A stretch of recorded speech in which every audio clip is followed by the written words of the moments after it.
గౌరవనీయ ఉప ముఖ్యమంత్రి ప్రజలందరూ టీవీల దగ్గర చూస్తున్నారు పవన్ కళ్యాణ్ గారు. గౌరవ అధ్యక్షుల వారికి హృదయపూర్వక నమస్కారం. నాకు మాట్లాడే అవకాశం ఇచ్చినందుకు గౌరవ ముఖ్యమంత్రి గారికి మీకు హృదయపూర్వక నమస్కారం. గవర్నర్ గారి ప్రసంగానికి మనస్ఫూర్తిగా మా పార్టీ తరఫు నుంచి నా తరఫు నుంచి మనస్ఫూర్తిగా దానికి మద్దతు తెలుపుతూ ధన్యవాదాలు తెలియజేసుకున్నాను అధ్యక్షుడు. ఇక్కడున్న ఎక్కువ మంది చాలా సీనియర్ నాయకులు, మోస్ట్ ఆఫ్ దెమ్. నాకు ఇలాంటి సెషన్స్ ఎలా ఉంటాయో నాకు తెలియదు. ఫస్ట్ టైం నేను అంటే గొడవ ఎలా ఉంటుంది అసెంబ్లీలో నాకు తెలియదు. నాకు చాలా ఆశ్చర్యం కలిగింది ఏంటంటే నేను ఇట్లాంటి గొడవలు టీవీల్లో గతంలో తెలంగాణ నరసింహన్ గారు గవర్నర్గా ఉన్నప్పుడు ఉమ్మడి రాష్ట్రం అప్పుడు గొడవలు చూశాను, టీవీలో చూసామని. అట్లీస్ట్ దానికి ఒక కారణం ఉండిందో ఇంకో 100 విభేదించే పరిస్థితులు ఉన్నాయి. ఇక్కడ విభేదించడానికి ఏముందో నాకు తెలియలేదు. నేను అనుకుంటా ఉన్నాను ఇలా ప్రవర్తించచ్చా, ఇలా చేయొచ్చా అంటే ఇది leaders should lead by example కదా. రాష్ట్రానికి ప్రథమ పౌరులైన గవర్నర్ గారు ఇలా ఈ స్థాయిలో ఉండి ఆయన మర్యాదపూర్వకంగా వచ్చి మన బడ్జెట్ని మన రాష్ట్ర విధానాలని ఆయన ప్రవేశపెట్టి మాట్లాడుతూ ఉంటే గౌరవించే విధానం ఇదేనా అని అనిపించింది. సో నేను మనోహర్ గారితో మాట్లాడతాను, మా సహచరులను మన సివిల్ సప్లైస్ మినిస్టర్ గారితో నా రూల్ బుక్ మేమిద్దరు మాట్లాడుకుంటే rules of procedure and conduct of business in Andhra Pradesh legislative assembly ఏంటి సార్ ఇలాగే మాట్లాడేస్తారంటే దాంట్లో చూపించాను. Chapter 5లో when the house assembles under article 175 176 of the constitution, every member shall maintain the dignity and solemnity of the occasion before, during or after the governor's address and shall not obstruct or interrupt the address in any manner. Maintenance of dignity and solidity at governors address అనేది చాలా స్పష్టంగా ఈ rule బుక్లో ఉంటే మనమే రూల్స్ని implement చేయాల్సిన వాళ్ళం. వారికి సంఖ్యాబలం ఉందా లేదా పక్కన పెడితే every member of this house has a responsibility to follow the rules. మనమే కనుక రూల్స్ని బ్రేక్ చేస్తే ఇంక మన ప్రజలకి కానీ చూసే వాళ్ళకి ఏం చెప్తాం. నాకు చాలా కాలం క్రితం నేను అప్పుడప్పుడు మనోహర్ గారిని అడుగుతూ ఉంటాను, సార్ అసెంబ్లీలో ఇక్కడ ఏమి గొడవలు జరిగినా ఎందుకు కేసులు పడవని, ఇక్కడ ఏమి మీకు కొట్టుకో. ఇది నాకు చాలా కామన్ మ్యాన్ ఒక ఇష్యూ, ఒక ఇంక్విజిటివ్నెస్. అండ్ నాకు పార్లమెంట్లో గొడవ జరిగినప్పుడు ఏమి ఏంటి ఇబ్బంది పెట్టేస్తారు ఏంటంటే ఇక్కడ అవేమి ఉండవు, ఇక్కడ ఇట్స్ ఫ్రీ ఫర్ ఆల్ అన్నట్టుగా మాట్లాడితే వీ హ్యావ్ మోర్ రెస్పాన్సిబిలిటీ. మన మీద రూల్స్ పెట్టలేదు అంటే ఏం కేసులు పెట్టమండి. ఇదే కనుక నిన్న వాళ్ళు చేసిన గొడవే కనుక గవర్నర్ గారి మీద ఆయన సుప్రీంకోర్టు జస్టిస్గా ఉన్నప్పుడు ధైర్యం చేయగలరా, కళ్ళల్లో చూడగలరా?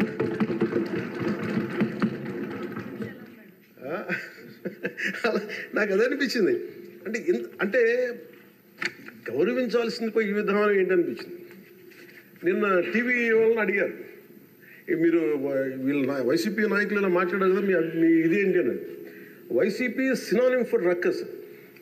అంటే గొడవకు కానీ బూతులు కానీ వాళ్ళు పర్యాయ పదం అయిపోయారు.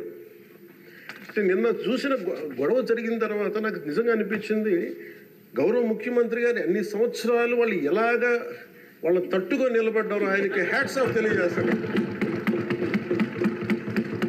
అది ఎంత గట్స్ ఉండాలి, ఎంత దమ్ము ఉండాలి, ఎంత ధైర్యం ఉండాలి. అలాగే నాకు నిన్న గొడవలు జరుగుతుంటే నాకు అనిపించింది, నాకు ఇవే గుర్తొచ్చినాయి అధ్యక్ష. వాళ్ళు ఎప్పుడైతే పేపర్లు విసిరేసి అక్కడ దాకా వచ్చారో నాకు గుర్తొచ్చింది వివేకానంద రెడ్డి గారి హత్య గుర్తొచ్చింది. అంటే వాళ్ళ విధ్వంస విధానం చూశారు. అలాగే ప్రజావేదికని కూల్చిన విధానాన్ని గుర్తొచ్చింది అధ్యక్ష. 200 పైచిలకు ఆలయాలని విధ్వంసం గుర్తొచ్చింది అధ్యక్ష. డాక్టర్ సుధాకర్ గారు చనిపోయిన విధానం గుర్తొచ్చింది అధ్యక్ష. జంగారెడ్డి కల్తీ సారాలో చనిపోయిన చావులు గుర్తొచ్చినాయి అధ్యక్ష. సుప్రీంకోర్టు జడ్జిలతో లెటర్ రాసిన విధానం గుర్తొచ్చింది అధ్యక్ష. వాళ్ళు చేసిన గొడవకి మన హైకోర్టు, ఆంధ్రప్రదేశ్ హైకోర్టు జడ్జెస్ని సోషల్ మీడియాలో బూతులు తిట్టిన విధానం గుర్తొచ్చింది అధ్యక్ష. సోషల్ మీడియా అబ్యూస్ గుర్తొచ్చింది అధ్యక్ష. పత్రికాధిపతులపై దాడులు గుర్తొచ్చినాయి అధ్యక్ష. రివర్స్ టెండరింగ్ గుర్తొచ్చింది అధ్యక్ష, పాలసీ టెర్రరిజం గుర్తొచ్చింది అధ్యక్ష, స్వయాన మీ మీద జరిగిన టార్చరు, దాడులు, ఇబ్బంది పెట్టిన విధానం గుర్తొచ్చింది అధ్యక్ష, మన అడవుల విధ్వంసం గుర్తొచ్చింది అధ్యక్ష, చంద్రబాబు గారిని 53 రోజులు జైల్లో పెట్టి ఇబ్బంది పెట్టిన విధానం గుర్తొచ్చింది అధ్యక్ష, అమరావతి రైతుల్ని దారుణంగా రక్తాలు వచ్చేలా కొట్టి కేసులు పెట్టింది గుర్తొచ్చింది అధ్యక్ష, తిరుపతి కల్తీ లడ్డులు గుర్తొచ్చినాయి అధ్యక్ష, అబ్యూజ్ ఆన్ విమెన్ గుర్తొచ్చింది అధ్యక్ష. మన కళ్ళ ముందు వీళ్ళ విధ్వంసం తెలియజేస్తూ ఉన్నారు. వీళ్ళు ఈ స్థాయిలో ఇక్కడ ప్రవర్తిస్తే దానికి సంబంధించి బయట ఇట్లాంటి గొడవలు జరుగుతాయి అధ్యక్ష. ఇది మారాలి అని చెప్పి మనం మాట్లాడితే ప్రజలు మనకి ఈ రోజున ఇంత అత్యధిక బలంతో మనల్ని ఇక్కడ నుంచోబెట్టారు అధ్యక్ష, ఇక్కడ కూర్చోబెట్టారు మనందరినీ. దీనికి గౌరవ ముఖ్యమంత్రి గారు ప్రదేశాలు చెప్తా ఉంటారు. అలాగే ఇది మినిమం గవర్నమెంట్, ఇది మన నరేంద్ర మోదీ గారు చెప్తారు, గౌరవ ప్రధానమంత్రి, minimum government and maximum governance అని. దాంట్లో భాగంగానే చాలా గ్రేట్ అడ్మినిస్ట్రేటివ్ రిఫార్మ్స్ పట్టుకొచ్చారు. ఈ రోజున వాట్సాప్ గవర్నెన్స్ కూడా ముందుకు తీసుకెళ్ళడానికి ఆయన అనుభవం అంటే మేము ఈ ప్రభుత్వం చేస్తున్నది అధ్యక్ష. ఎక్కడా కూడా ప్రభుత్వం ప్రజలకి సామరస్యపూర్వకంగా ఉండాలి, ఎక్కువ సానుకూలంగా ఉండాలి, ఎక్కువ బాధ్యతలు పెట్టాలి, ఎక్కువ బరువు పెట్టకూడదు అనే విధంగా గౌరవ ముఖ్యమంత్రి గారి ఆధ్వర్యంలో నడుస్తూ ఉంది ప్రభుత్వం. మేమందరం ఆయనకి సహాయ సహకారాలు అందిస్తా ఉన్నాం అధ్యక్ష. Governor his excellency Abdul Nazeer గారికి రాష్ట్ర ప్రభుత్వ అధిపతిగా గవర్నర్ హోదాలో శాసనసభను ఉద్దేశించి రాష్ట్ర అభివృద్ధి భవిష్యత్ నమూనాను దిశానిర్దేశం చేసినందుకు వారికి నా హృదయపూర్వక కృతజ్ఞతలు. అలాంటి ఉన్నతమైన వ్యక్తి ఇస్తున్న సందేశాన్ని చూసి వైసీపీ వాళ్ళు బాయ్కాట్ చేయడం చాలా దురదృష్టకరం. ఇలాంటి ఆయన చూస్తా ఉన్నాను అధ్యక్ష. ఇట్లాంటి ఇబ్బంది పెట్టే సమయంలో కూడా ఆయనకు ఆరోగ్యం కూడా సరిగ్గా లేదు, జ్వరం వచ్చిన సమయంలో కూడా ఆయన ఎంత ఇబ్బంది పెడుతుంటే ఆయన చాలా సక్సెస్ఫుల్గా ఆయనకి ఇచ్చినందుకు మనస్ఫూర్తిగా వారికి నా ధన్యవాదాలు, నా కృతజ్ఞతలు తెలియజేస్తాను. చట్టసభలు దేవాలయాలు లాంటివి రాజ్యాంగాన్ని పరిరక్షించేందుకు 5 కోట్ల ఆంధ్రప్రదేశ్ రాష్ట్ర ప్రజల భవిష్యత్తుని నిర్ణయించే వేదిక ఇది. అలాంటి సభను హుందాగా నడిపించాలని కూటమి ప్రభుత్వం అధికారులకు వచ్చిన రోజు నుంచి తరచుగా చెప్తూ గౌరవ ముఖ్యమంత్రి గారు పదే మా అందరికీ దిశానిర్దేశం చేస్తూ ఉంటారు. గతంలో కూడా మొదటి రోజు కూడా వారికి ఎట్లా రావాలి పెడితే లేదు మనకి ఇబ్బంది పెట్టొద్దు, వాళ్ళకి 11 సీట్లు వచ్చినా కానీ పాపం వారికి ఇవ్వాల్సిన గౌరవం వాళ్ళకి ఇద్దామని చెప్పి ఏ రోజు కూడా ఇబ్బంది పెట్టి గబుక్కుని ఒక మాట అంటుంటే గౌరవ సభ్యులు కొంతమంది ఇక్కడి నుంచి అలా చెయ్యొద్దు, అలా మాట్లాడకండి అని అందరినీ చాలా సున్నితంగా మందలించారు ఆయన. ఇట్లాంటి ఉన్నప్పుడు వాళ్ళు ప్రవర్తించే విధానం చాలా బాధ అనిపించింది. మేమందరం 164 మంది సభ్యులు చాలా బాధ్యతగా వ్యవహరిస్తున్నాం అధ్యక్ష. భవిష్యత్తులో కూడా రాజ్యాంగ పరిరక్షణ, రాష్ట్ర ప్రజల సంక్షేమం, రాష్ట్ర సమగ్ర అభివృద్ధి జయంగా వ్యవహరిస్తామని సందర్భంగా గవర్నర్ గారికి శాసనసభ వేదికగా తెలియజేస్తాం. నిన్న సభలో గందరగోళం సృష్టించి సభ నుండి వెళ్ళిపోయిన 11 మంది ఎమ్మెల్యేల పార్టీకి సంబంధించిన ఎమ్మెల్సీ ప్రవర్తనలను ఖండిస్తూ ఇందులో ఆ తప్పు లేనప్పటికీ కూడా గవర్నర్ గారికి ప్రభుత్వం తరఫున క్షమాపణ తెలియజేస్తాను అధ్యక్ష. గౌరవ శాసనసభ స్పీకర్ శ్రీ అయ్యన్న పాత్రుడి గారికి, సభలో ఆసీనులై ఉన్న గౌరవ ముఖ్యమంత్రి శ్రీ నారా చంద్రబాబు నాయుడు గారికి, మంత్రివర్యులకు, శాసనసభ్యులకు, శాసనమండలి సభ్యులకు, అలాగే సభ నుంచి వెళ్ళిపోయిన వైసీపీ సభ్యులకు కూడా నా హృదయపూర్వక నమస్కారం.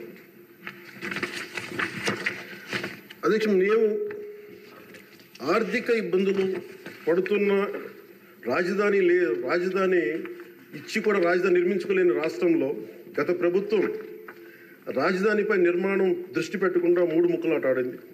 అభివృద్ధి కుంటుపడింది, ఆర్థిక స్థిరత్వం కోల్పోయింది. ఈ కారణంగా పెట్టుబడులు మందగించాయి, అధికార దుర్వినియోగం, క్షీణించిన శాంతి భద్రతలు, మౌలిక సదుపాయాలు, కల్పన వైఫల్యం కారణంగా రాష్ట్రం తీవ్ర సంక్షోభంలో వెళ్ళిపోయింది. ఇలాంటి సమయంలో గౌరవ ముఖ్యమంత్రి శ్రీ నారా చంద్రబాబు గారి నాయకత్వంలో ఆయన ఈ సవాళ్ళను అధిగమిస్తూ ప్రభుత్వాన్ని స్థాపించాం. ఇప్పుడు ఆర్థిక, సామాజిక, సాంస్కృతిక, విద్య, ఆరోగ్య, పర్యావరణ మరియు మౌలిక సదుపాయాల అభివృద్ధి లక్ష్యంగా ప్రాంతాల వారి సమగ్రమైన అభివృద్ధి ప్రణాళికతో ముందుకు వెళ్తున్నాం. ఎన్నికల ముందు పరిస్థితులు చూసాం. సాంత్వన, ఓదార్పు కావాల్సిన రాష్ట్రానికి ఈ రోజున వాళ్ళు బాధ్యతారాహిత్యం మనకి చూసాం. గత కొంతకాలంగా రాష్ట్రం ఆర్థిక సుస్థిరత కోల్పోయిన దరిమిలా తిరిగి నారా చంద్రబాబు గారి నాయకత్వంలో పునర్జీవం వైపు అడుగులు వేస్తున్న కీలక సమయం అది. అదేవిధంగా ప్రభుత్వంలో పారదర్శకత, జవాబుదారీతనం తీసుకురావాలనే ఉద్దేశంతో పంచాయతీరాజ్ శాఖలో అవినీతికి ఎటువంటి తావు లేకుండా ఉద్యోగుల బదిలీల కార్యక్రమం చేపట్టడం జరిగింది అధ్యక్ష.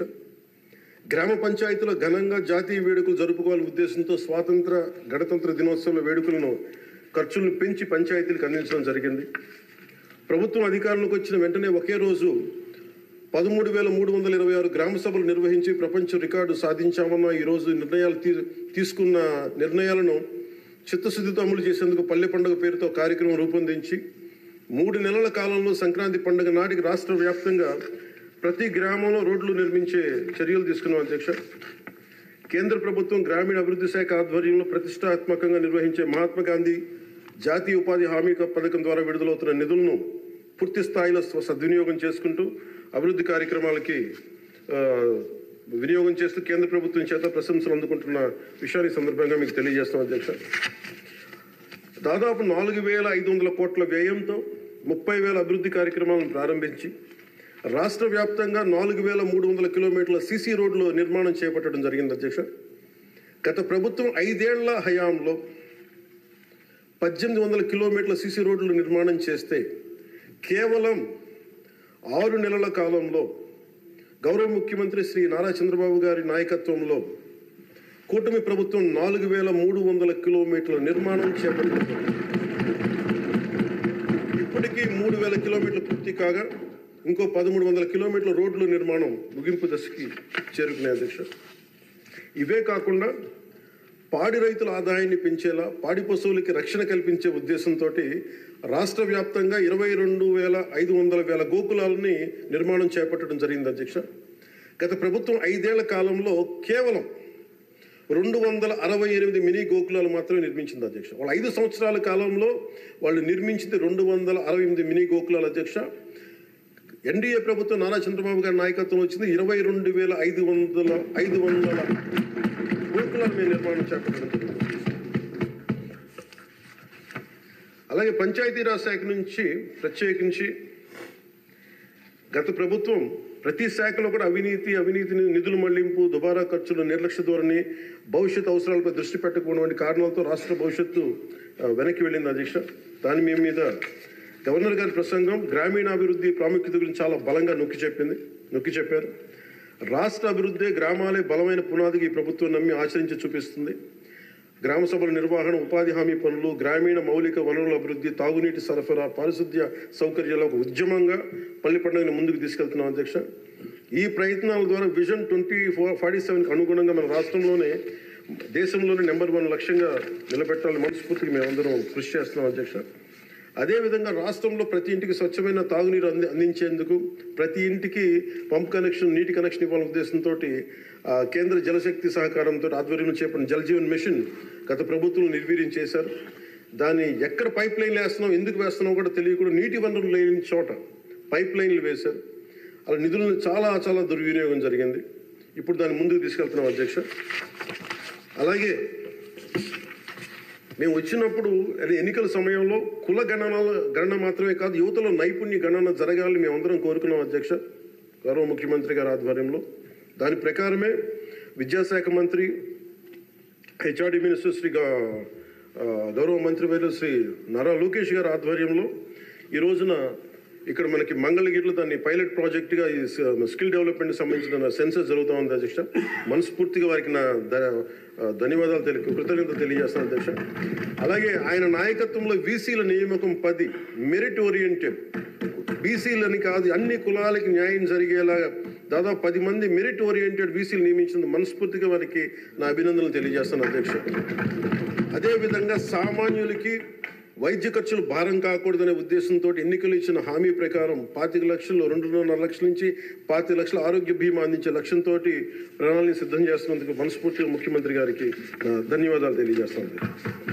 ఇందులో భాగంగా గత ప్రభుత్వం 1,000 రూపాయల పెన్షన్ పెంచడానికి 5 ఏళ్ల సమయం తీసుకుంటే కూటమి ప్రభుత్వం అధికారంలో వచ్చిన నెల రోజుల్లోనే గౌరవ ముఖ్యమంత్రి శ్రీ నారా చంద్రబాబు నాయుడు గారి నాయకత్వంలో 1,000 రూపాయల పెన్షన్ పెంచి ప్రభుత్వ యంత్రాంగంలోని 1వ తేదీనే పెన్షన్ పంపిణీ కార్యక్రమాన్ని చాలా దిగ్విజయంగా పూర్తి చేయగలుగుతుంది. అలాగే ఆడబిడ్డలకు ఇచ్చిన మాట నిలబెట్టుకుంటూ సంవత్సరానికి 3 ఉచిత గ్యాస్ సిలిండర్లని అందజేస్తున్నాం అధ్యక్ష. అలాగే భారత సంస్కృతి మూలం వసుదైక కుటుంబం. ప్రకృతితో మనుషులతో పాటు సకల చరాచర జీవజాలం చెట్లు పరిరక్షించుకోవాలనే లక్ష్యంతో అటవీ పర్యావరణ శాఖ దృఢ సంకల్పంతో పనిచేస్తున్న అధ్యక్ష. రాష్ట్రంలో పచ్చదనాన్ని 50% పెంచే ఉద్దేశంతో రాష్ట్ర వ్యాప్తంగా సుదీర్ఘకాలం జీవించే దేశీయ మొక్కల్ని పెంపకం చేపట్టడం జరిగింది. అలాగే ప్రత్యేక దృష్టి మనకి మన్యం, పార్వతీపురం, చిత్తూరు జిల్లాలో కూడా అటవీ ఏనుగుల నుండి రైతులు తరచుగా ఎదుర్కొంటున్న సమస్యలను పరిష్కరించేందుకు కర్ణాటక రాష్ట్ర ప్రభుత్వంతో కూడా forest minister Karnataka forest minister Eshwar Khandre గారికి కూడా నేను వెళ్ళి కలవడం జరిగింది అధ్యక్ష. వారికి మనకు సంబంధించి ఇక్కడ టీమ్ చేయడానికి అక్కడ కుంకి ఏనుగుల్ని మనకి తీసుకొచ్చేందుకు మనం చర్యలు తీసుకుంటా ఉన్నాం అధ్యక్ష. ఈరోజు నిన్న రాత్రి ముఖ్యంగా చిత్తూరు మన అన్నమయ్య జిల్లాలో జరిగింది. చాలా బాధ కలిగిన తర్వాత 3 చనిపోయారు. దీనికి ప్రత్యేకంగా ఇప్పుడే సమీక్ష నిర్వహించి వస్తున్నాను అధ్యక్ష. ఇది మీ ద్వారా ప్రజలందరికీ కూడా తెలియజేయాలనుకుంటుంది ఏంటంటే, కొన్ని ప్రత్యేకమైన ఈ దేవాలయాలు కానీ కొన్ని అటవీ దాని కింద ఉన్నాయి అటవీ భూభాగము. నిన్న జరిగిన ఇన్సిడెంట్ అధ్యక్ష, అది రెగ్యులర్ రూట్ వాళ్ళది అధ్యక్ష. ముఖ్యంగా ఫారెస్ట్ డిపార్ట్మెంట్ చెప్పింది ఏంటంటే, మీరు షార్ట్ కట్ కోసం ఎక్కడైతే ఏనుగులు ఉంటాయో అటు సైడ్ వెళ్ళారు అధ్యక్ష. ఆ వెళ్ళిన వ్యక్తి కూడా గతంలో అతని మీద రెడ్ స్టాండర్డ్స్ స్మగ్లింగ్ చేసే వ్యక్తి, అతను నాకు తెలిసి ఈ రూట్ అని చెప్పి దాదాపు 30 మందిని తీసుకెళ్ళండి అధ్యక్ష. అందుకని చిన్న ఏనుగు ఉంటే ఒక గున్న ఏనుగు లాంటిది, దాన్ని అది చూసి దాన్ని పంపించేయడానికి అరిస్తే మిగతా పెద్ద ఏనుగు వచ్చి దాడి చేసిన అధ్యక్ష. అందుకు ప్రత్యేకించి ఈ ఏనుగులు సంచరించే ప్రాంతాల నుండి ప్రజానీకానికి ప్రజలందరికీ కూడా మీ ద్వారా నేను తెలియజేస్తుంది, మీరు ప్రిస్క్రైబ్డ్ రూట్స్లోనే మీరు దయచేసి ఫారెస్ట్ ఎవరైతే నిర్దేశించిన రహదారులోనే వెళ్ళండి మీరు అని చెప్పి మీరు దయచేసి మీ ఉద్దేశం తెలియజేస్తాం. లేదంటే అవి వాటి ఉంటున్న ఏరియాలోకి మన ప్రాంతాల్లోకి వెళ్ళి మనం ఆపదను కొని తెచ్చుకుంటామని మీకు తెలియజేస్తూ వాళ్ళకి ప్రజలు కూడా దీన్ని తెలుసుకోవాలని మీ ద్వారా తెలియజేస్తాను దేశం. ప్రభుత్వం వచ్చిన వెంటనే గత ప్రభుత్వం అటవీ శాఖ మంత్రిగా పనిచేసిన వాళ్ళు కూడా 77 ఎకరాల అధ్యక్ష 77 ఎకరాల అటవీ భూమిని వాళ్ళు అన్యాక్రాంతం జరిగింది అధ్యక్ష. గౌరవ ముఖ్యమంత్రి నారా చంద్రబాబు గారి నాయకత్వంలో తిరిగి 77 ఎకరాలను మనం సీజ్ చేయడం జరిగింది అధ్యక్ష. తిరిగి దాని తగ్గ శిక్షలు పడేలాగా చర్యలు తీసుకుంటాం అధ్యక్ష. గత ప్రభుత్వం తరచుగా ఎర్రచందనం స్మగ్లింగ్ గురించి వింటూ ఉండేవాళ్ళం. విదేశాల్లో ఎన్నోసార్లు మన రాష్ట్ర సంపద నుంచి ఎర్రచందనం పట్టుబడింది. ఉదాహరణకి మీకు ఒక సంఘటన చెప్తాను అధ్యక్ష. ఎంత నెగ్లిజెంట్గా ఉన్నారంటే, నేను కుంకి ఏనుగుల గురించి కర్ణాటకకి వెళ్ళాను అధ్యక్ష. వెళ్తే అక్కడ కర్ణాటక ఫారెస్ట్ డిపార్ట్మెంట్ వాళ్ళు చెప్తుంది ఏంటంటే, వాళ్ళకి థ్యాంక్ యూ చెప్తున్నారు. థ్యాంక్ యూ అని మీ వల్ల 160 కోట్ల ఆదాయం వచ్చిందని చెప్తున్నారు మీ ఆంధ్రప్రదేశ్ వల్ల. నాకు అర్థం కాదు ఏంటి సార్ అంటే, మనకి పచ్చని మన ఎర్రచందనం చెట్లు కొట్టేసి కర్ణాటకకి వెళ్ళిపోయినాయి. అక్కడ కర్ణాటక ఫారెస్ట్ డిపార్ట్మెంట్ వాళ్ళు పట్టుకొని దాన్ని వాళ్ళు స్వాధీనం చేసుకొని 2 విడతలుగా ఒకసారి 100 కోట్లు ఇంకోసారి 25 కోట్లు మన ఎర్రచందనాన్ని స్వాధీనం చేసుకొని వాళ్ళు ట్రెజరీలోకి జమ అయింది అధ్యక్ష. మన ఫారెస్ట్ డిపార్ట్మెంట్ అధికారులు కూడా తెలియదు అధ్యక్ష. ఇంకా ఆయన అటవీ శాఖ మంత్రి గురించి చెప్పకలే, 77 ఎకరాలు స్వాధీనం చేసుకున్నారు కాబట్టి అనేకనంతం జరిగిపోయింది, ఆయన పట్టించుకునే మైండ్లో లేడండి. అంటే ఇంత అడ్డగోలు దోపిడీ జరిగింది అధ్యక్ష. మన ఫారెస్ట్ డిపార్ట్మెంట్ కూడా నేను అడిగే వరకు నేను వెళ్ళి ఆ రోజు రివ్యూ చేయకుండా ఉండుంటే, ఆ రోజు వెళ్లకుండా కానీ ఉండుంటే ఈ విషయం ఎప్పటికీ బయటకు వచ్చినది కాదు అధ్యక్ష.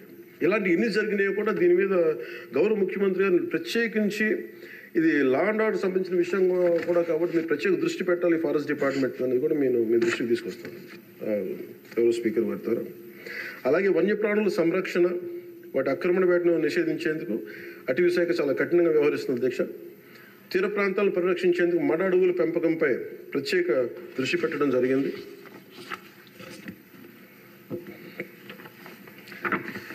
గౌరవ ముఖ్యమంత్రి గారికి దాదాపు ఒక 2 నెలల క్రితం వారి దృష్టికి వెళ్ళిన అధ్యక్ష, వారి దృష్టికి కొన్ని విషయాలు తీసుకొచ్చాను.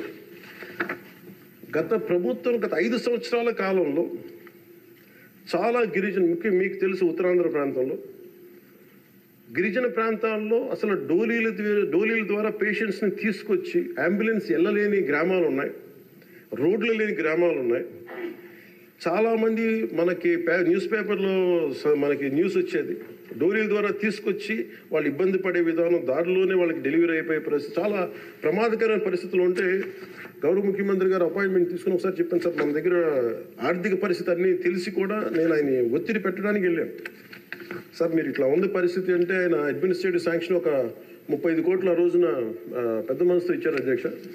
ఆ తర్వాత అలాగే మన కేంద్రంలో కొన్ని స్కీమ్స్ ఉన్నాయి, వాటన్నిటి ద్వారా తీసుకెళ్లి ముందు రోడ్లు వేస్తే అధ్యక్ష ఈ రోజున ఇది మీ దృష్టికి తీసుకొస్తున్నాం ప్రజలందరికీ మీ ద్వారా. రహదారి నిర్మాణంతో ఇన్ని 7 దశాబ్దాల కాలంలో సార్ తొలిసారిగా అంబులెన్స్ కూత విన్న గిరిజన గ్రామం పొలంగూడ అధ్యక్ష. సకాలంలో అంబులెన్స్ రావడంతో నిమిషాల్లో ఆసుపత్రికి చేరుకొని ఆరోగ్యమైన మగబిడ్డకి జన్మనిచ్చింది ఒక గిరిజన మహిళ. గత ప్రభుత్వ హయాంలో గ్రామీణ అభివృద్ధి కోసం కేటాయించిన నిధులను దారి మళ్లించడం కారణంగా ప్రజల అభివృద్ధికి నోచుకోలేకపోయారు అధ్యక్ష. కానీ గత ప్రభుత్వ తప్పిదాలను సరిచేస్తూ అధికారులకు వచ్చిన రోజు నుండి గ్రామీణ అభివృద్ధి లక్ష్యంగా వికసిత్ భారతంలో ఏ ఒక్క గ్రామం కూడా అభివృద్ధికి స్వర్ణాంధ్ర ఉండే ఏ గ్రామం కూడా అభివృద్ధికి దూరం కాకూడదు అన్న సంకల్పంతో గౌరవ ముఖ్యమంత్రి శ్రీ నారా చంద్రబాబు నాయుడు గారి నేతృత్వంలో రాష్ట్ర ప్రభుత్వం కృత నిశ్చయంతో పనిచేస్తున్న అధ్యక్ష. గిరిజన గ్రామాలు, కొండ ప్రాంతాల్లో డోలీ మోతలు ఈ ముగింపు పలికే దిశగా ఆంధ్రప్రదేశ్ ప్రభుత్వం పంచాయతీరాజ్ గ్రామీణాభివృద్ధి శాఖ ఆధ్వర్యంలో చేపట్టిన మౌలిక సదుపాయాల కల్పనలో భాగంగా శ్రీకాకుళం జిల్లా కుత్తూరు మండలం గుట్టుపల్లి నుండి పొలంగూడ వరకు నూతన బీటీ రోడ్డు నిర్మాణం కొరకు మహాత్మా గాంధీ జాతీయ ఉపాధి హామీ పథకం కింద 21-22 ఆర్థిక సంవత్సరంలో మంజూరు చేయడం జరిగింది అధ్యక్ష. దీనిని సీతంపేట గిరిజన సంక్షేమ ఇంజనీరింగ్ డిపార్ట్మెంట్ ఏజెన్సీ పని పూర్తి చేయాల్సి ఉంది. నూతన ప్రభుత్వం ఏర్పడిన తర్వాత అధికార యంత్రాంగంతో సమీక్షలు నిర్వహించి ఏ రోడ్లు అయితే చేయలేదో కొన్ని రోడ్లని ప్రత్యేకించి ఒక రోడ్డుని ఎన్నుకొని ఈ రోడ్డు నిర్మాణం పూర్తి చేసేందుకు కావాల్సిన చర్యలు తీసుకోవడం జరిగింది అధ్యక్ష. 2024 డిసెంబర్ నెలలో 2.5 కిలోమీటర్ల బీటీ రోడ్డు నిర్మాణం మొదలుపెట్టి 2025 జనవరి నెలాఖరు నాటికి ఈ నిర్మాణం పూర్తి చేయడం జరిగింది అధ్యక్ష. ఇది వేరువేరు మండలాలు, జిల్లాలు కలిపేందుకు ఈ మార్గం ఉపయోగపడటం వల్ల పొలంగూడని సీతంపేటకు వచ్చేందుకు దాదాపు 25 కిలోమీటర్ల ప్రయాణ దూరం తగ్గింది అధ్యక్ష. రోడ్డు నిర్మాణ కారణంగా 23 ఫిబ్రవరి 2 రోజుల క్రితం 25 నాడు తొలిసారిగా ఇందాక మీకు చెప్పినట్టుగానే అంబులెన్స్ కూతురు గ్రామ ప్రజలు విన్నారు అధ్యక్ష. పురిటి నొప్పులతో బిడ్డకు జన్మనిచ్చేందుకు ఇబ్బంది పెడుతున్న శ్రీమతి సవర సబియాక అనే గిరిజన సోదరి గిరిజన సోదరి మహిళ ఈ నూతన రహదారి మీదుగా నిమిషాల వ్యవధిలో హీరమండలంలోని ప్రాథమిక ఆరోగ్య కేంద్రానికి తీసుకురావడం జరిగింది అధ్యక్ష. చాలా మగబిడ్డకి జన్మనిచ్చారు. ఈ రహదారి ఏర్పాటు ద్వారా 6 గిరిజన గ్రామాలకు సంబంధించిన 1260 మంది డోలీ మోతల కష్టాలని నారా చంద్రబాబు నాయుడు గారి నాయకత్వంలో ఈ రాష్ట్ర ప్రభుత్వం తీర్చింది అధ్యక్ష. ప్రత్యేకించి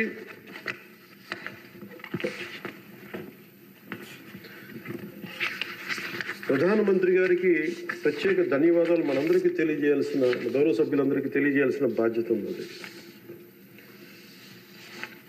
ఆంధ్రప్రదేశ్ గత వారి పాలనలో, వైసీపీ పాలనలో నలిగిపోతున్న దశలో ఏ ఒక్కరికి కూడా నేను ఎంత నిర్లక్ష్యంగా, ఎంత దుర్మార్గంగా ప్రవర్తించిన విధానం ఇక్కడే చట్టసభలో అలా ప్రవర్తిస్తుంది. రియల్ లైఫ్లో మీకు వాస్తవానికి వాళ్ళు ఎలా చేశారో తెలుసు. ఇలాంటి పరిస్థితుల్లో ఇంకొకసారి వాళ్ళ ప్రభుత్వం వస్తే పరిస్థితులు ఏమవుతాయి?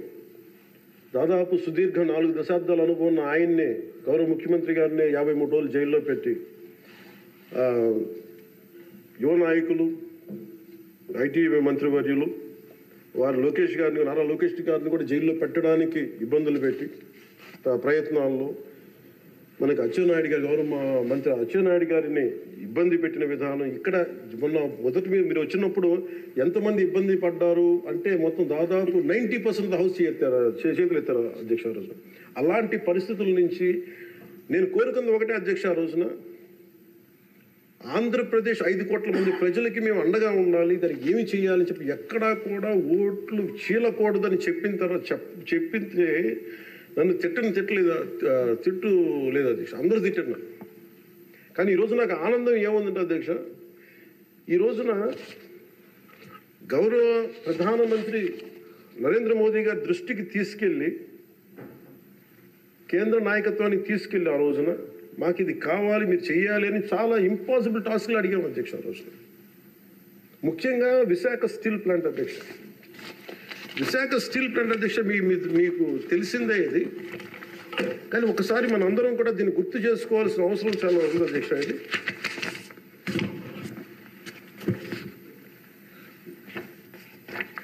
1966 అక్టోబర్లో విశాఖ ఉక్కు ఆంధ్రుల హక్కు అనే నినాదంతో రాష్ట్ర వ్యాప్తంగా ఉద్యమం మొదలైంది. దాదాపు ఉద్యమంలోకి యువత విద్యార్థులు పూర్తి స్థాయిలో వచ్చారు. 1966 నవంబర్ 1వ తేదీన రాష్ట్ర వ్యాప్తంగా నిరసనలు చేపట్టారు. లాఠీ చార్జీలు, కాల్పుల్లో 32 మంది చనిపోయారు అధ్యక్ష.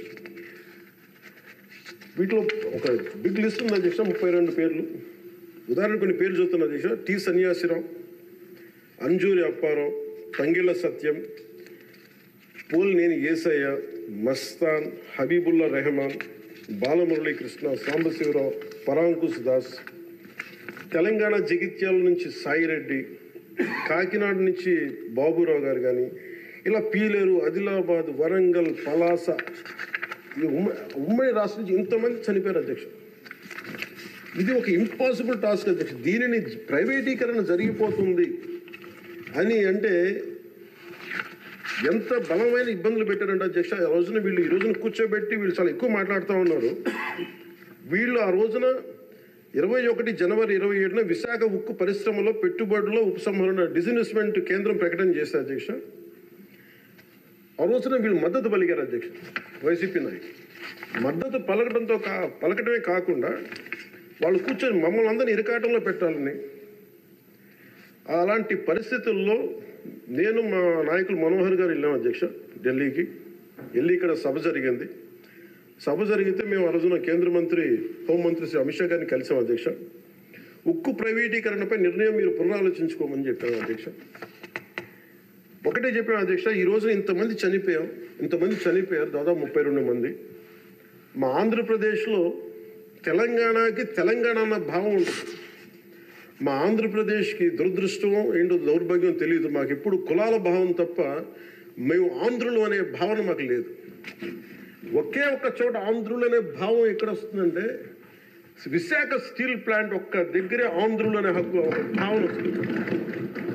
అంటే మేము అది నేను చాలాసార్లు అనుకుంటూ ఉంటాను అధ్యక్ష, ఎందుకు విశాఖ ఉక్కు అనుకనే ప్రతి ఒక్కరికి ఒక ఏకత ఉంటుంది. దాంట్లో ఐడెంటిటీ ఎందుకు ఉంటుందని ఆలోచిస్తే అధ్యక్ష 32 మంది యువకుల బలిదానం, దాని శక్తి దానికి ఉంటుంది అధ్యక్ష. అది కదిపేస్తుంది. అలాంటిది నేను ఒకటే చెప్పాను. మేము వెళ్ళి సార్ ఇది కనుక మీరు చేయగలిగితే అది ఎవరి చేతుల్లో లేదు, అది మీరు పెద్ద మనసుతో ఆలోచించి డిస్ఇన్వెస్ట్మెంట్ చేయమంటే వాళ్ళు ఒకటి చెప్పారు అధ్యక్ష. మేము గతంలో మీరు ఈ మినీరత్న కంపెనీ ఉంది అధ్యక్ష, దానికి డ్రెడ్జింగ్ కార్పొరేషన్ ఆఫ్ ఇండియా అని, దాన్ని తీసుకోగలిగే కానీ దీన్ని తీసుకోలేమని చెప్పి మాకు కూడా ఏం చెప్పారంటే అధ్యక్ష, ఇది ఇంపాసిబుల్ అన్నట్టుగానే చెప్పారు అధ్యక్ష ఆ రోజున. కానీ నేను 2 చేతులు జోడించి మా ప్రయత్నం మేము చేశాం అధ్యక్ష. అదృష్టవశాత్తు గౌరవ ముఖ్యమంత్రి గారు ముందుకు తీసుకెళ్లారు అధ్యక్ష. ఈ ప్రపోజల్ని చాలా బలంగా తీసుకెళ్లారు ఆయన. అదే ప్రభుత్వం నిన్న అంత గొడవ చేసిన నాయకులు నిన్న వాళ్ళు ఏం చేశారంటే అధ్యక్ష, గతంలో దాన్ని స్టీల్ ప్లాంట్ని ప్లాట్గా ముక్కలేసి అమ్ముకోవడానికి సిద్ధపడిపోయారు అధ్యక్ష. Really it's a shame. నేను మొన్న స్టీల్ ప్లాంట్ సంఘాల నాయకులు నా దగ్గరికి వస్తే అడిగాను, ఆ రోజున మీరు అంత గోల చేశారు కదా, మీరు మేము ఉన్నప్పుడే ఇంత గోల చేస్తారు, గౌరవ ముఖ్యమంత్రి గారు ఉన్నప్పుడే ఇంత మీరు చాలా ప్రజాస్వామ్యం ఇంత గోల చేస్తారు, ఆ రోజు అతను ఉంటే ఒక్కళ్ళు నోరెత్తిపోయినట్టే కొడతారని భయమా మీకు అన్న కామ్గా. అంటే ఇలాంటి పరిస్థితుల నుంచి ఈ రోజున మన స్టీల్ ప్లాంట్కి డిస్ఇన్వెస్ట్మెంట్ని ఆపి తిరిగి పెట్టుబడులు తీసుకొచ్చినందుకు మనకి భారతదేశ ప్రధానమంత్రి శ్రీ నరేంద్ర మోదీ గారికి ప్రత్యేక ధన్యవాదాలు తెలుపుతున్నాను.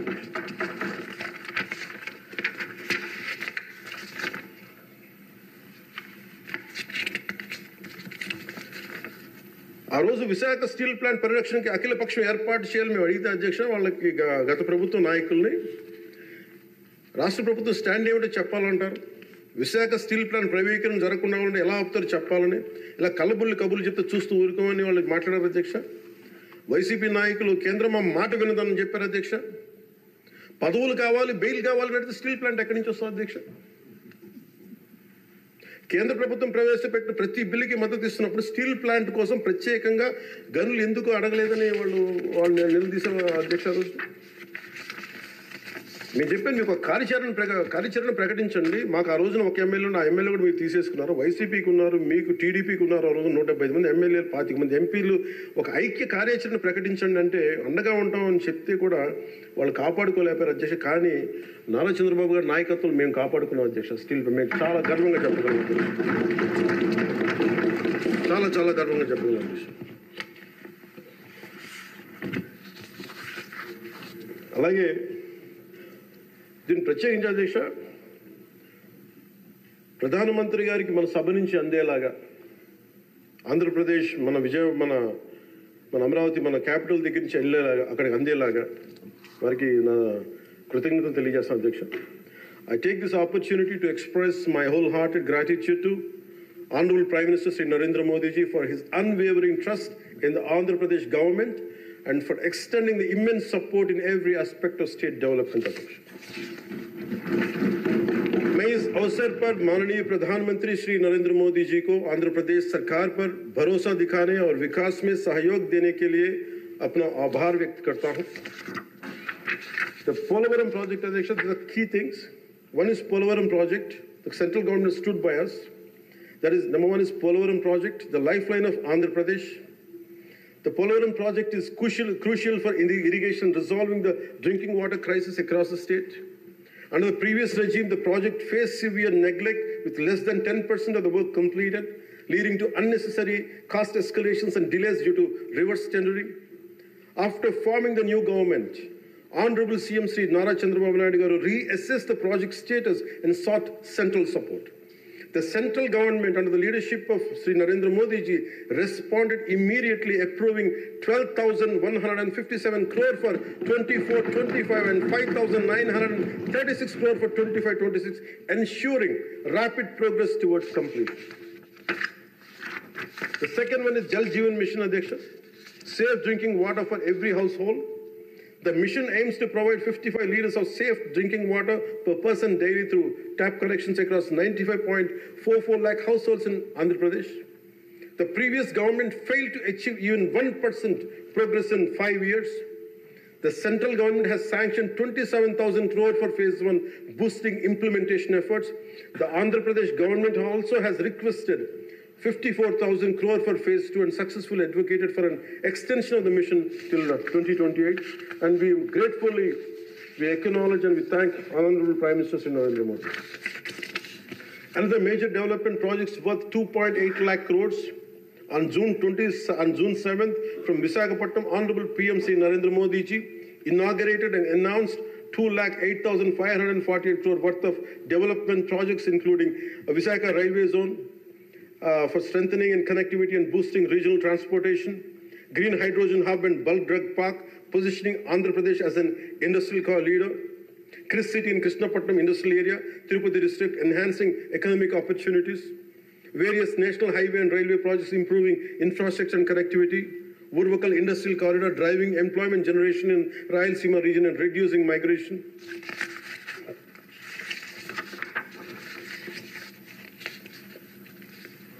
Visakha steel plant, as I said, sir, it holds a very great emotional connection.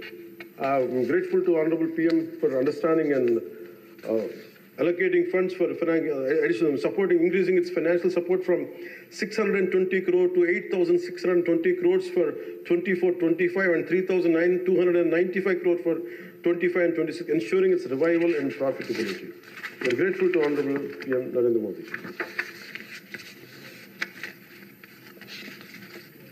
The central government has actively promoted regional heritage through Man Ki Baat and pilgrimage rejuvenation and spiritual heritage augmentation drive initiative, which is called, in short, the acronym is PRASAD initiatives. Andhra Pradesh Wooden Toys Tableau won a national award at the Republic Day Parade, bringing national recognition to our Andhra Pradesh craftsmanship. commitment towards Vikasit Bharat 2047 on behalf of 5 crore Andhra Pradesh people. We express gratitude to Honorable PM Sri Narendra Modi ji for his unwavering trust in our state government under the leadership of Sri Nara Chandrababu Naidu garu. Under his visionary leadership, Andhra Pradesh is committed to contributing towards a $2 trillion economy as a part of Vikasit Bharat 2047. We all will work relentlessly to achieve Swarnandhra 2047, ensuring a prosperous and a developed Andhra Pradesh. Employment generation through Narega, the central government has allocated 5,621 crore under wage component and 3,233 crore under material component through Narega, which has generated 22.04 crore working days and provided employment to 73.27 lakh laborers, ensured 100 days of assured employment for 3.23 lakh families. Development of Amaravati and building a world-class capital. The YCP government neglected the construction of Amaravati and misused and diverted central funds, leading to uncertainty and loss of investor confidence. Due to the lack of stable government and clear policies, many international companies refrained from investing in Andhra Pradesh. The newly formed NDA government is committed to developing Amaravati as a world-class capital under the leadership of Sri Nara Chandrababu Naidu garu. So for this, central government has sanctioned 15,000 crore and assured continued support for timely completion of the capital. This will not only accelerate the state's growth, but also attract top global companies, creating a strong and economic and industrial ecosystem in the state of AP.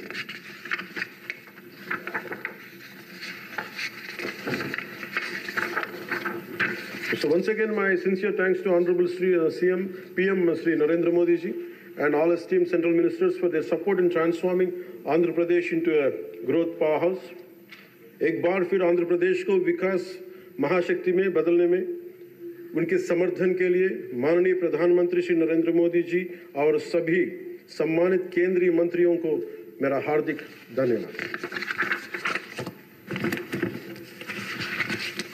ఈ మాటలు మీకు చెప్పి సెలవు తీసుకున్న అధ్యక్ష, ముఖ్యమంత్రి శ్రీ చంద్రబాబు నాయుడు గారి సలహాలు సూచనలతో మేమందరం ముందుకెళ్తున్నాం అధ్యక్ష. అదేవిధంగా ఎన్ని ఆర్థిక ఇబ్బందులు ఉన్నప్పటికీ ఎన్నికల్లో ఇచ్చిన హామీలని చిత్తశుద్ధిగా చేసేలాగా నిరూపించుకుని మనకు పూర్తి చేసేలాగా ఒక్కొక్క అడుగు వేస్తూ రాష్ట్ర ప్రభుత్వం పనిచేస్తూ ఉంది. ఈ 5 ఏళ్ల కాలం పాటు అభివృద్ధికి దూరమైన రాష్ట్రాన్ని ఎలాగైనా సరే గాడిలో పెట్టాలి, యువతకు ఉపాధి అవకాశాలు కల్పించాలి, ప్రజలకి కనీసం మౌలిక సదుపాయాలు కల్పించాలి, రైతు కన్నీరు పెట్టిన రాష్ట్రంగా ఆంధ్రప్రదేశ్ను తీర్చిదిద్దాలి, రాష్ట్రంలో శాంతి భద్రతలు పరిరక్షించాలి, 2047 నాటికి స్వర్ణాంధ్రప్రదేశ్ సాధించి వికసిత్ భారత్లో $2 ట్రిలియన్ ఎకానమీగా అవతరించి కీలక పాత్ర పోషించాలని ఆకాంక్షిస్తూ ఈ రాష్ట్రం అడుగులు వేస్తున్న అధ్యక్ష.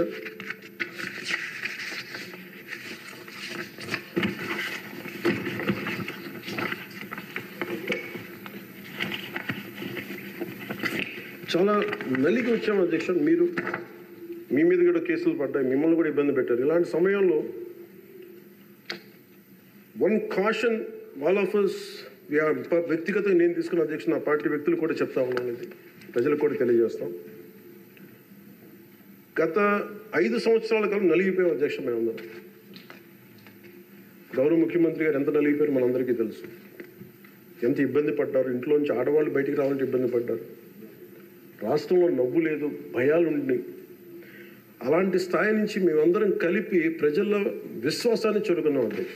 వీళ్ళు నిలబడతారని ఒక మనందరం తీసుకోవాల్సిన మా అందరికీ కూడా నేను పదే నాకు చెప్పుకుంటాను అధ్యక్ష. అది సంకీర్ణ ప్రభుత్వాలు చాలా ఛాలెంజింగ్ అధ్యక్ష. ఒక పార్టీ అయితే ఇబ్బంది లేదు, కానీ మన అదృష్టమో ఏదో దురదృష్టమో తెలియదు, కానీ సంకీర్ణ ప్రభుత్వం వచ్చింది మనది.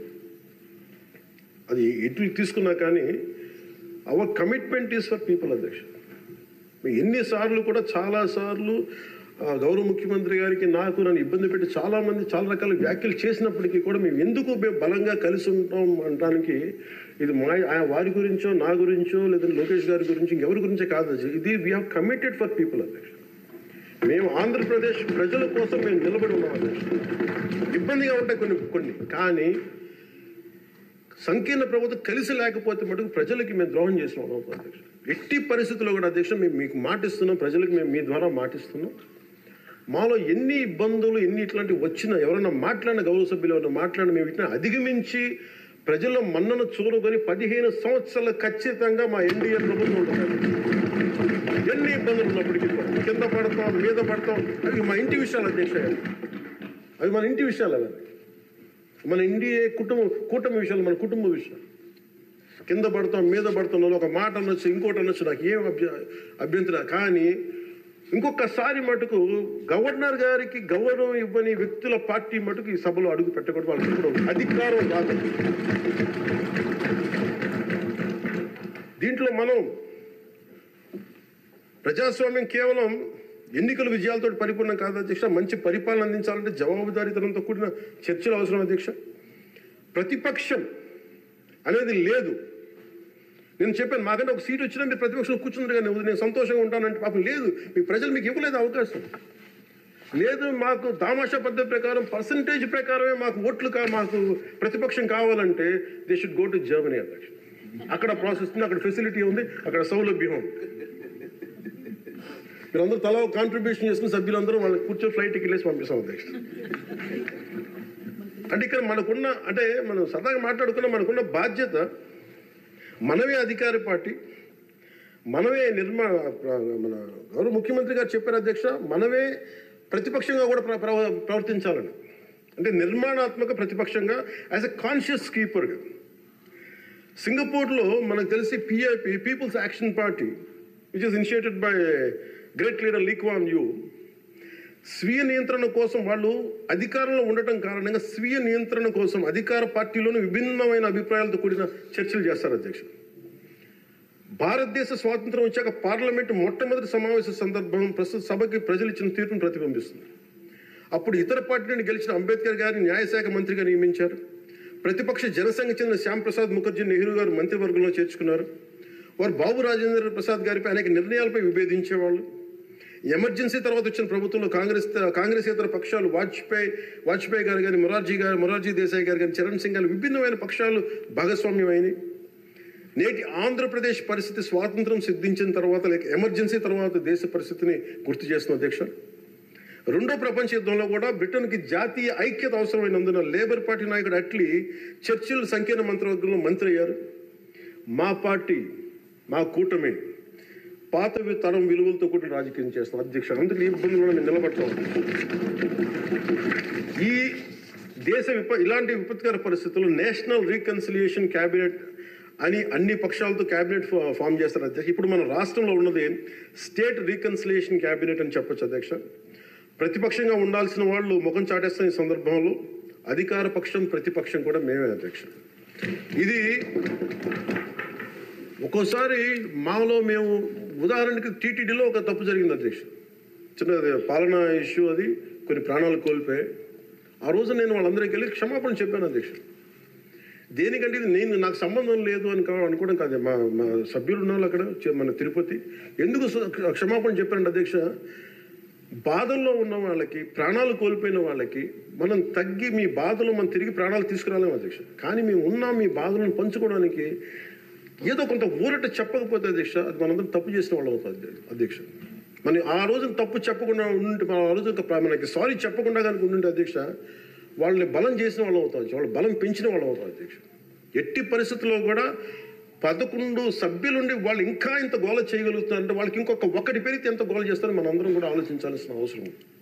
సో మన విభేదాలు విభేదాలు ఉంటాయి. ఒక తల్లికి పుట్టిన బిడ్డలకి విభేదాలు ఉంటాయి.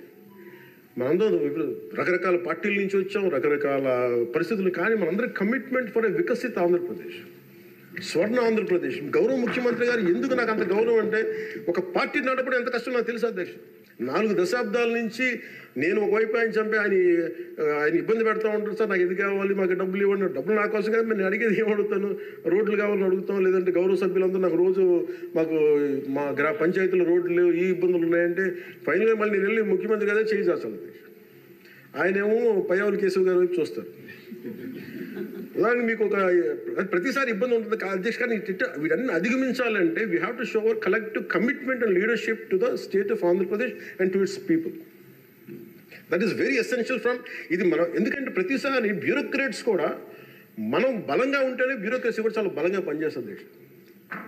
అందుకే బ్యూరోక్రసీ కూడా కూర్చోబెట్టి వాళ్ళు వింటలేదంటానికి వీళ్ళు ఉండరేమో అని అనుకుంటే మటుకు వాళ్ళు కూడా వదిలేస్తారు. అందుకే మన commitment for people should be very strong and should be have to show hour great resilience. అందుకే మనందరం కూడా ఇబ్బందులు ఉన్నా కానీ ఒక మాట అనుకుందాం, చేద్దాం, కానీ మన commitment for people should not waiver, not even inch. That's what I believe in అధ్యక్ష. ఇది మీ దృష్టికి ఒకటే తీసుకొచ్చి ముగిస్తాను అధ్యక్ష. కంఠంలో ప్రాణం ఉన్నంత వరకు we will work for the state development, state prosperity, for people of Andhra, and we die for the nation.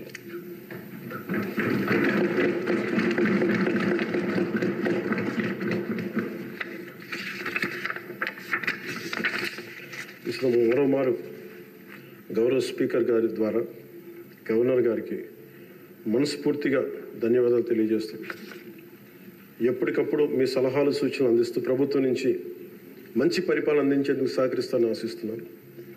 ముగింపు వాక్యాలుగా ప్రధాని శ్రీ నరేంద్ర మోదీ గారి మాటల్ని గుర్తు చేసుకుంటున్నాం. Good governance with good intentions is a hall mark of a government. Implementation with integrity is our core passion. And ఈ మాటలు చెప్పిన ముగిస్తాను అధ్యక్ష.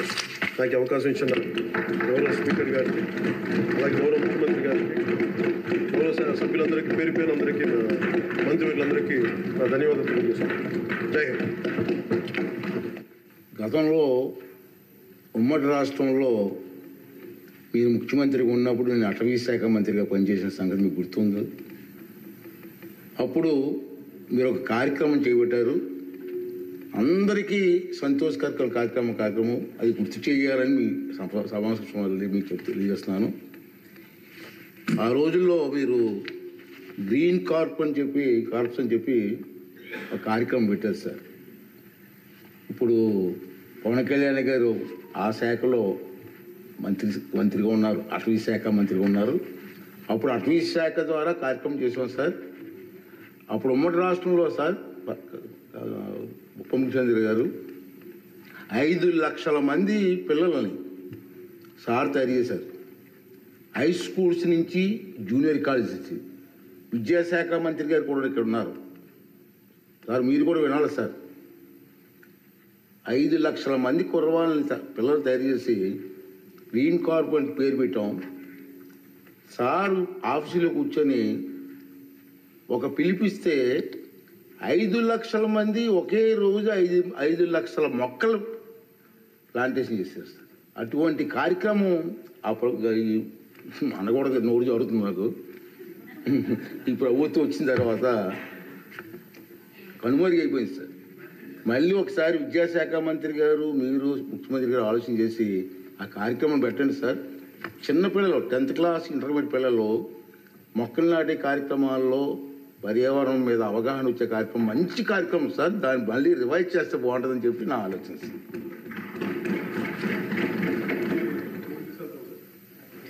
కాదు, ఏది అడిగినా డబ్బులతో ముడిపడదు సార్. నా భయం ఏంటంటే, గతంలో ఒక సినిమా ఉంది సార్, జల్సా అని. దాంట్లో హీరో పాత్రధారి ఫ్రెండ్స్ ఎవరు వచ్చినా డబ్బులు అడిగితే ఆ వార్డ్రోబ్ ఉంది, ఆ వార్డ్రోబ్లో చొక్కా ఉంటుంది, ఆ చొక్కాలో డబ్బులు అడిగి తెచ్చుకోండి.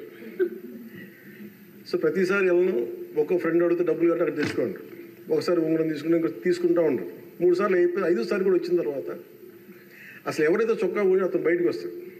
ఏముంది ఆ చొక్కా దాంట్లో బొక్క తప్ప ఏముంది దాంట్లో. మాకు ఇబ్బంది ఏముందండి అధ్యక్ష. ఇది మేము ఏదన్నా అడుగుదామంటే వీళ్ళు ఖజానాన్ని లూటీ చేసి వెళ్ళిపోయారు అధ్యక్ష. వాళ్ళు ఎందుకు ఫేస్ చేయలేకపోతున్నారంటే మన మీద కోపం కాదు, మనల్ని ఫేస్ చేయలేక, మన ద్వారా ప్రజల్ని ఫేస్ చేయలేక. సో మాకు ఉన్న నమ్మకం ఏంటంటే, గతంలో కూడా మీరు తీసుకొచ్చింది గౌరవ ముఖ్యమంత్రి చెప్పారు అధ్యక్ష, అది హరితవనం. అది మేము తిరిగి రివైవ్ చేస్తాం అధ్యక్ష. ఈసారి ఒక యూనిక్ సొల్యూషన్తో పట్టుకుంటాం. మనకి మొక్కలకు కానీ వీటికి దేనికి సంబంధించిన సరే మన ముఖ్యమంత్రి మీరు కంప్లీట్ సొల్యూషన్స్ అండి. మీరు ఏమనుకున్నారని చెప్పి మీరు గౌరవ అధ్యక్షులు గారు చెప్పింది దీన్ని ఖచ్చితంగా ముందుకు తీసుకెళ్తాం అధ్యక్ష. దీన్ని నాకు భయం ఏంటి, కొత్త ప్రపోజల్ తీసుకెళ్తే మీరు ఎకనామిక్ సొల్యూషన్ కూడా ఒక ఫైనాన్షియల్ అవుట్లో వే అవుట్ కూడా పట్టుకొచ్చి నాకు చెప్పండి తప్ప మొత్తం కూర్చొని నా మీద డమ్ చేయకుండా ఉంది. అందువల్ల మీరు చెప్పింది మేము ఎట్లా దాన్ని ముందుకు తీసుకెళ్ళాలని మేము ఆలోచించి వారి దృష్టికి తీసుకెళ్ళి ఇది ఖచ్చితంగా దాన్ని ముందుకు తీసుకెళ్తాం అధ్యక్ష. మీరు చెప్పిన ఒక 10 times ఎక్కువ చేస్తాం అధ్యక్ష. మీరు 500 మేము 50 లక్షలు చేస్తాం. అది ఏదో నాటేసి వెళ్ళిపోవడం కాదు అధ్యక్ష, దాన్ని తిరిగి తీసుకొచ్చి, ఎందుకంటే మాకు ముఖ్యమంత్రి గారు మాకు చాలా క్లియర్ కట్ ఇది ఇచ్చారు అధ్యక్ష, 50% గ్రీన్ కవర్ కావాలనేది. మనం వెళ్ళే లోపు మనకి నెక్స్ట్ ఎన్నికలు వచ్చే లోపు మేము దాన్ని ఖచ్చితంగా దాన్ని పూర్తి చేస్తాం అధ్యక్ష. This our commitment.